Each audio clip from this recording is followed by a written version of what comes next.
নমস্কাৰ বন্ধুসকল, সকলোকে মোৰ চেনেলটোলৈ স্বাগতম জনাইছোঁ। তো আজি মই বনাব লৈছোঁ সৰিয়হ আৰু দৈ দি এটা মাছৰ ৰেচিপি। তো তাৰ কাৰণে এটা মই লৈছোঁ বাহু মাছ লৈছোঁ এটা। তো বাকী এইখিনি লৈছোঁ, বগা সৰিয়হ লৈছোঁ অলপমান, পস্ত দানা লৈছোঁ অলপ, কলা সৰিয়হ অলপ লৈছোঁ, গোটা ধনিয়া লৈছোঁ, জিৰা, জলকীয়া গুড়ি, হালধি পাউডাৰ আৰু নিমখ। আৰু যিহেতু দৈ দিয়াৰ কথা কৈছিলোঁ, তো অলপমান দৈ লৈছোঁ, মিডিয়াম সাইজৰ 5টা পিয়াজ লৈছোঁ, বিলাহী লৈছোঁ আৰু এয়া আদা নহৰু। তো এইখিনি মই এতিয়া ৰেডি কৰি লওঁ। মাছটো মোৰ ধুনীয়াকৈ কাটি বাছি চফা চিকুণ কৰাৰ পিছত কেইপিচমান মাছ লৈ লৈছোঁ। এই মাছখিনি এতিয়া আৰু হালধি আৰু নিমখ ধুনীয়াকৈ মিলাই ল'ম। অলপমান হালধি লৈছোঁ,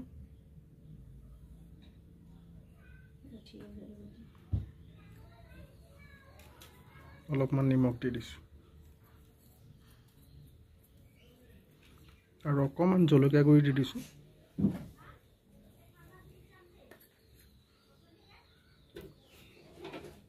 অলপমান কেঁচা মিঠাতেল দি দিছোঁ।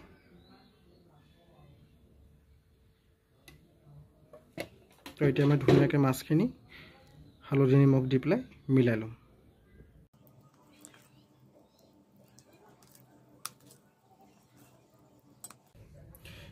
মই মিক্সি বাতিটো লৈ লৈছোঁ। ইয়াতে মই এতিয়া অলপ গোটা সৰিয়হ,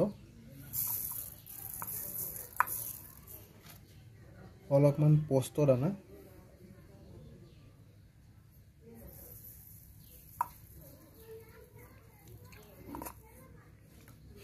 আৰু অলপ কলা সৰিয়হ দি পেলাই এটা পেষ্ট বনাই ল'ম। তো পেষ্টটো বনাওঁতে ইয়াতে মই অলপ নিমখ এড কৰি দিম। অলপমান নিমখ এড কৰি দিম। নিমখটো এড কৰিলে সৰিয়হ যিটো তিতা ভাৱ থাকে তো সেইটো গুচি যায়। তো এইখিনি মই এটা ফাইন পেষ্ট কৰি লওঁ। মোৰ তেলখিনি গৰম হৈ গৈছে। এতিয়া মই যিখিনি হালধি আৰু নিমখ সানি থৈছিলোঁ মাছখিনি এপিচ এপিচকৈ ফ্ৰাই কৰি লওঁ।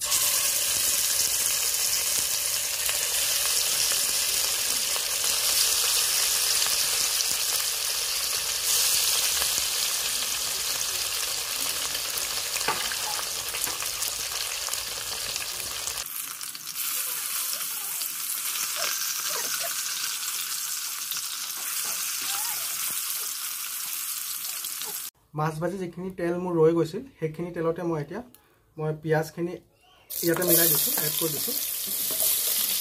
অলপ টাইম মই পিঁয়াজখিনি ভাজি ল'ম।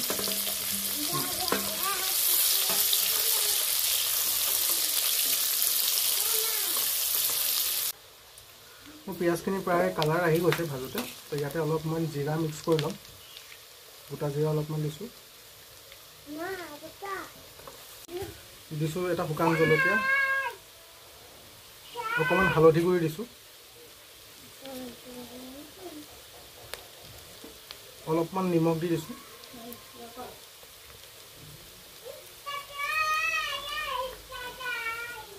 তো এতিয়া মই এইখিনি অকণমান টাইম আৰু অকণ ভাজি ল'ম। ভজাৰ পিছত এতিয়া মই ইয়াতে যিখিনি মোৰ আদা নহৰু পেষ্ট আছিল, আদা নহৰু পেষ্টটো অলপ দি দিছোঁ। আদা নহৰু গোটা যিখিনি মোৰ মছলা আছিল, জিৰা, ধনিয়া, এইখিনি চব মিক্স আছে ইয়াতে। তো মই পেষ্টটো অলপ দি পেলাই ভাজি ল'ম।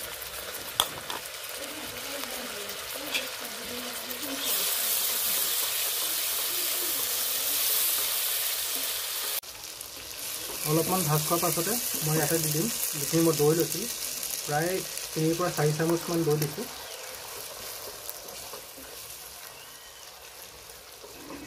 তো ইয়াৰ লগতে একেলগে মই দি দিম, মই মিডিয়াম সাইজৰ 2টাৰ পৰা 3টা বিলাহী লৈছোঁ, বিলাহীত পেষ্টখিনি দি দিছোঁ।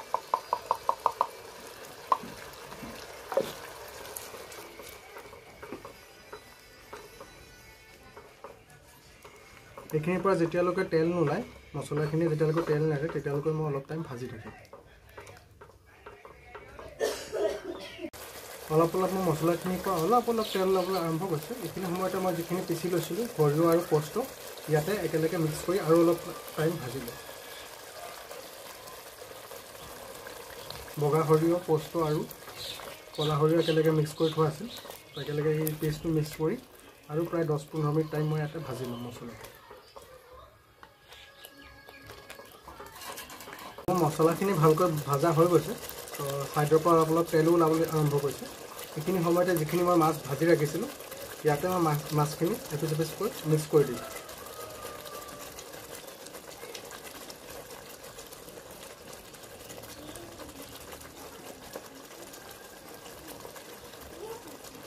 মাছখিনি দিয়াৰ পিছত প্ৰায় 5 মিনিটমান টাইম মই এনেকৈ অলপ মাছখিনি ইয়াতে অলপ লুটিয়াই লৈ তাৰপিছত মই নিজৰ হিচাপত পানী এড কৰি দিম ইয়াতে, যিমান মোক গ্ৰেভি লাগে।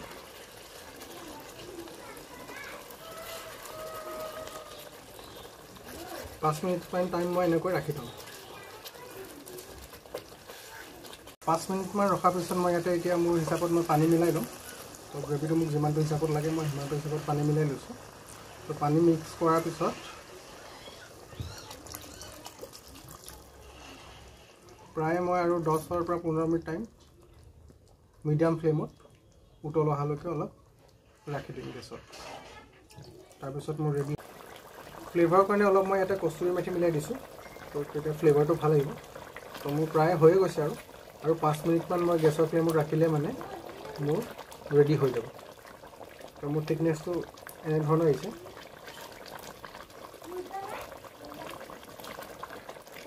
ফাইনেলি মোৰ ৰেডি হৈ গ'ল। এতিয়া ওপৰত দি দিছোঁ মই ধনিয়া।